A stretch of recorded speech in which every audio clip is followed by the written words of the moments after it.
Hos kiropraktorerne i Svendborg ønsker vi at give dig en god oplevelse.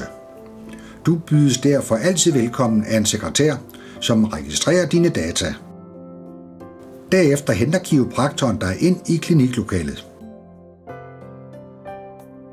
Her starter kiropraktoren med at optage sygehistorien, hvor man gennemgår de klager, du henvender dig med.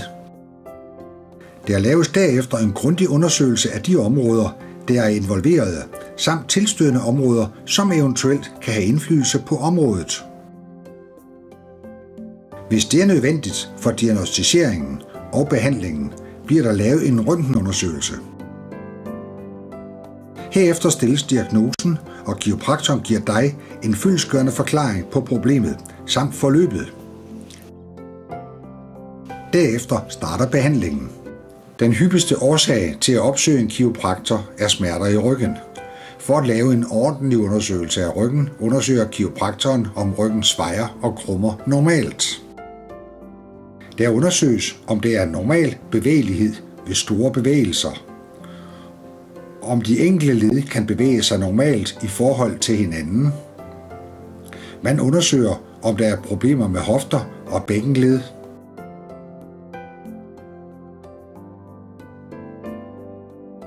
Og til sidst undersøger man, om ryggens nerver fungerer normalt ved at teste benenes funktion.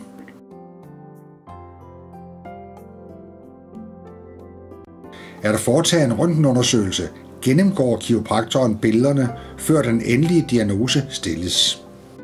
Hos kiropraktorerne i Svendborg ser man patienter i alle aldre, fra det lille spædbarn til den aldrende pensionist. Undersøgelse og behandling af spædbørn er en smule anderledes end hos større børn og voksne, idet deres ryggrad endnu ikke er fuldt udvokset. Da spædbørn samtidig ikke kan fortælle, hvor de har ondt, er det vigtigt, at undersøgelserne foregår i en afslappet atmosfære. Man undersøger blandt andet, om der er symmetri i barnets krop, at der ikke er skævheder i ryggen, og at barnet kan bruge begge arme og ben. Man undersøger kraniets udformning for eventuelle skævheder, som kan skyldes, at barnet ligger forkert. Derefter undersøger man de enkelte led i kroppen, altså ledene både i armene, benene, ryggen og nakken, for at finde eventuelle stramheder i disse. Hos de større børn ligner undersøgelsen den, der foretages hos de voksne. Der er dog her fokus på de typiske problemer, der kan være for pågældende aldersgruppe. Man undersøger både lænden, brystryggen og nakken. Undersøgelsen foregår både stående, siddende og liggende. Hovedpine og svimmelhed er to lidelser, som har utrolig påvirkning på dagligdagen og humøret. Hovedpine er delt op i flere forskellige typer. Herunder spændingshovedpine, migræne og nakkehovedpine.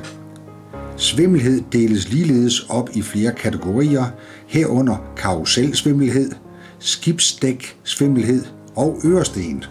Hos kiropraktoren undersøger man, om der er sammenhæng med symptomerne og eventuelle spændinger i nakkens muskler eller led.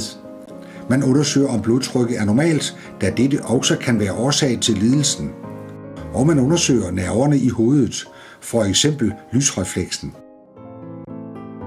Som kiropraktor har man den længste uddannelse inden for undersøgelse, diagnosticering og behandling af lidelser i kroppens bevægeapparat. Og netop skader i bevægeapparatet er en hyppig del af kiropraktorens daglige virke. Ved skader i for eksempel en skulder eller en fod, undersøger kiropraktoren, om der er skader på knogler, ledbånd, led eller muskler.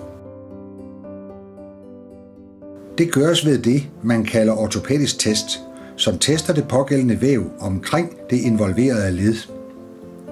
Man tester blandt andet, om der er stabilitet omkring leddet, om leddet kan bevæge sig ordentligt, om ledbånd er sprunget eller betændt, og om der er skader på musklerne.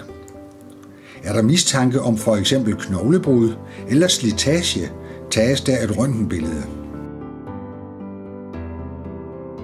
Herefter informeres patienten om undersøgelsesresultatet og diagnosen, og der laves en behandlingsplan for patienten.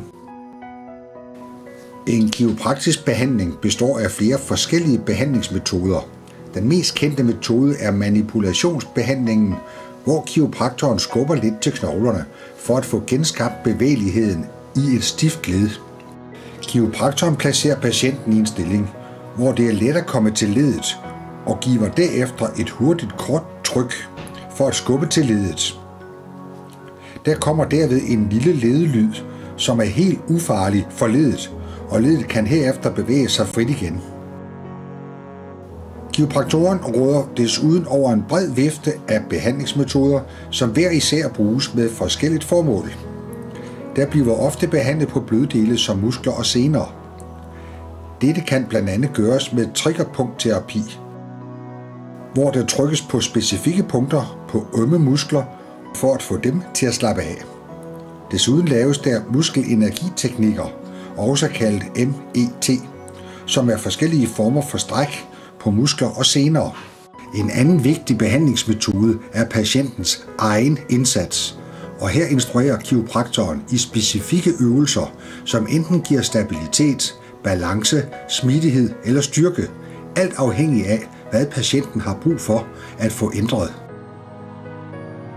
I nogle tilfælde er der behov for helt specifik behandling af et muskelpunkt. Det kan gøres ved akupunktur.